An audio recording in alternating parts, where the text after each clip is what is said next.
updates. We're out here trying to find everybody alive. Double coverage on the floods in Central Texas. Money management. The more triggered we are, the higher the chance of a poor financial decision playing out. How to handle your finances in a chaotic world. And a dog napping. Stole my car with my dog in it. The intense story of a man who lost his dog. These stories and more coming up on Newsbreak. Hello, South Florida. I'm Jose Carlos Rodriguez. And I'm Paula Sirignano. Today is Tuesday, July 8th, 2025. Live from the Lee Caplin School of Journalism and Media in North Miami, this is Caplin News. The search for survivors continues. This morning, we're learning more information on the flash floods in Texas. Texas Governor Greg Abbott says more than 20 agencies are responding, and one of them is from right here in South Florida. Caplin News reporter Valentina Gaspari is in the control room and with more. More than 100 people have died after floodwaters swept through central Texas last weekend. Dozens are still missing, and widespread search and rescue efforts are continuing this morning. But a nonprofit organization in South Florida is stepping in to help. After days of battling tough search conditions, determination to find every last missing person in the Texas floodwaters continues this morning. It's our job never to assume or never presume that somebody's deceased. We're out here trying to find everybody alive. Federal and local agencies and volunteers are searching areas by boat and air looking for survivors. And the Global Empowerment Mission in South Florida is sending much-needed aid to victims. We're here just to support them in the immediate need so they can make it to the next day. Vice President Jeff Povich of the Global Empowerment Mission says volunteers loaded up supplies like non-perishable foods, water, batteries, hygiene products, and much more that are expected to reach about 1,000 people in need. The water got all the way up over there. Crews with GEM are also on the ground, helping as many as possible. Florida Governor Ron DeSantis announcing he will send water rescue teams to the site, and GEM will continue to send supplies to the region. Drier conditions are expected this week, and search efforts continue for dozens more who are still missing. In the control room, Valentina Gaspari, Caplin News. The Federal Emergency Management Agency is on the ground in Texas responding to the record-breaking floods. However, the agency's future and its funding are in the spotlight after budget cuts and layoffs. Caplin News DC Bureau reporter Rosaura Mendoza has more details. The White House's efforts to cut staffing of federal agencies, including FEMA, have state and local emergency officials worry about fewer resources to respond to disasters such as what is happening in Texas. For instance, local offices of the National Weather Service didn't have any staff just as the floods in the state. This week's storm surged over wells of central Texas, and with FEMA resources stretched, even Mexican emergency crews crossed the border to offer help. I think the conversation needs to be what problems are we trying to fix and what's the best way to do that? Back in Washington, Democrats are calling for an investigation into the cuts.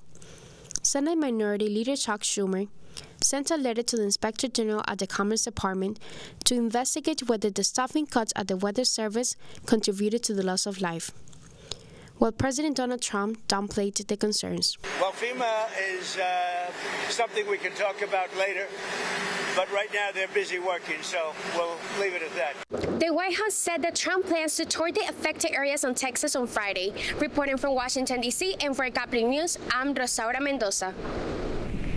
The Trump administration is making itself clear of what it plans to do if a Maryland immigrant wrongfully deported to El Salvador is released from jail. A lawyer from the Justice Department announced during a hearing yesterday that the U.S. government plans to deport Kilmar Abrego Garcia to a third country if he's released from jail. Garcia is currently jailing Nashville ahead of trial, there for charges on human smuggling, an accusation he has denied. And they need to describe the process by which they're going to give him due process, which is to say, an opportunity to state a defense, to raise a case before an immigration judge as to why he shouldn't be sent to whatever that third country is. As of now, another hearing is set for Thursday. The 4th of July holiday saw a massive surge in air travel. The TSA reports that nearly 3.1 million people went through U.S. airport security on Sunday, beating the expected 2.9 million travelers. It was also 82,000 more people than the Sunday at the end of the 4th of July holiday last year. This makes it one of the busiest travel days on record, just behind the Juneteenth holiday weekend. Making big financial decisions can be difficult, especially in a world filled with uncertainty that adds more anxiety to many people. CNN reporter Michael Yoshida has more information on how to manage your emotions when dealing with your finances. From conflicts to economic uncertainty and more, it can seem like the world is piling on top of our own concerns and considerations we face when making big financial decisions. Money is something that we deal with 24/7.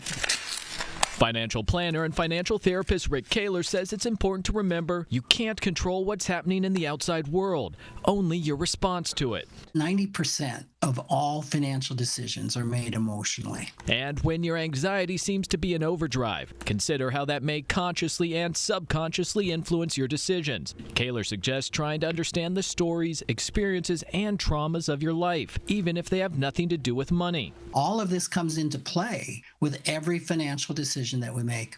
And the more stressed we are, the more triggered we are, the higher the chance of a poor financial decision playing out. So whether it's a house, career change, growing your family, or something else, Kaler says be clear on what emotions may be at play. When I can recognize, wow, I feel a lot of fear right now, maybe it's fear about what's going on in the world, that's a good time to take a pause if I'm looking at making a financial decision, even as small as buying the latte, and assess what is really going on. The Marlins are looking to continue their winning ways on the road. That's still ahead, and so is the story. I would take this 5 times over to make sure that he was safe. The thrilling story of a man who lost his best friend. Newsbreak will be back in 2 minutes.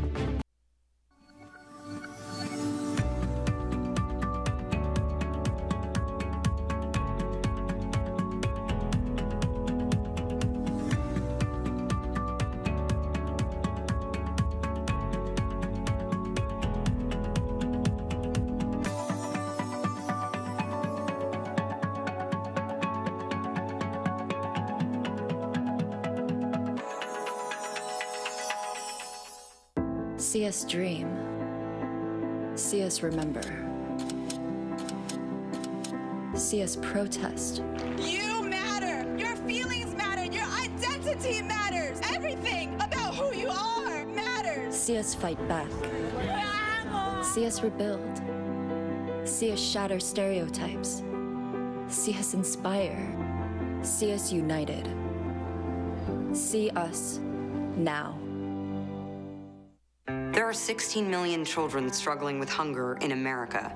That's 1 in 5 daughters, sons, neighbors, and classmates who don't know where their next meal is coming from. Yet billions of pounds of good food go to waste every year. It's time we do something about it. Feeding America is a nationwide network of food banks that helps provide meals to millions of kids and families in need. Visit feedingamerica.org to help them feed even more. Together, we can solve hunger. Together, we're feeding America.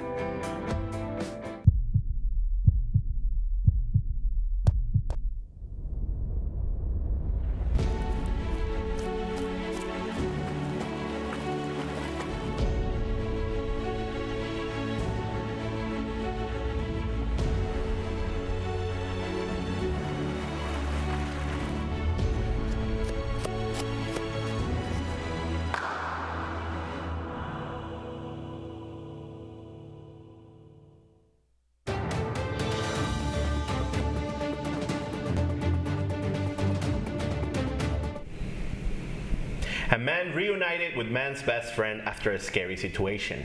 A man rests easy this morning after an attempted robbery of his car with his dog inside. KSHP's Ryan Gamboa has the story. I would take this 5 times over to make sure that he was safe.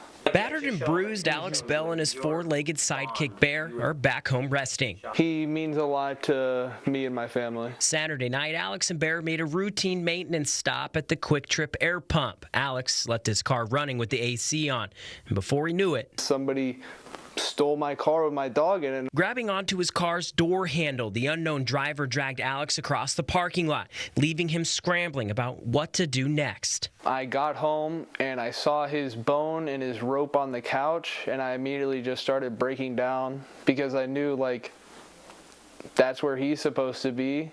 Taking to social media, he asked everyone to chip in to find Bear. 1,000 Facebook shares later, Sunday morning, Bear was found 20 miles north in Hyde Park by 3 Good Samaritans grabbing donuts, the Zoll family. It was one of those moments, those golden rule moments. It's a great feeling, though. Like, we were so happy to help. And Nicole Noodleman. The stars aligned perfectly. The Zolls, who just moved to Kansas City, also lost their dogs Rex right before their move. I felt the same emotions kind of stir up, and I just wanted to help. Alex says police believe they found his car. My heart goes out to the community. I can get another car, but I can't get another bear. But these strangers, united over a 4-legged friend, found something of their own: community. Bear is pretty brave for finding us. Don't be afraid to do the right thing. If it comes from the heart, come from the soul, it's a good notion. Ryan Gamboa, KSHB 41 News. The Marlins rallied back after trailing early. The Reds were beating the Fish 1-0 heading into the 5th inning last night in Cincinnati. The rest of the game was all Marlins. They scored 5 unanswered runs to beat the Cincinnati 5-1. The Marlins have won 12 of their last 14 road games. The same 2 teams play tonight at 7:10. You're watching Newsbreak, and we're coming right back. Last week, Brandon met a girl on a dating app. One day after work, he finally found the courage to ask her out. No answer.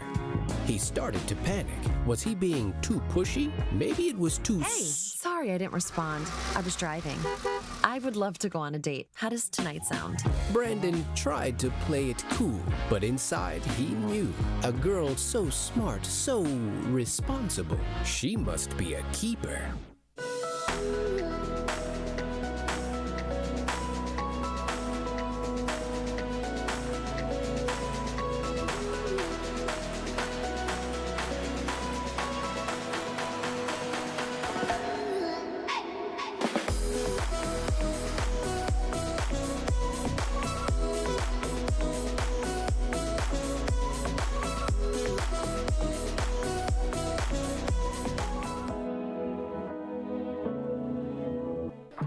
How do you know when you've made the right decision?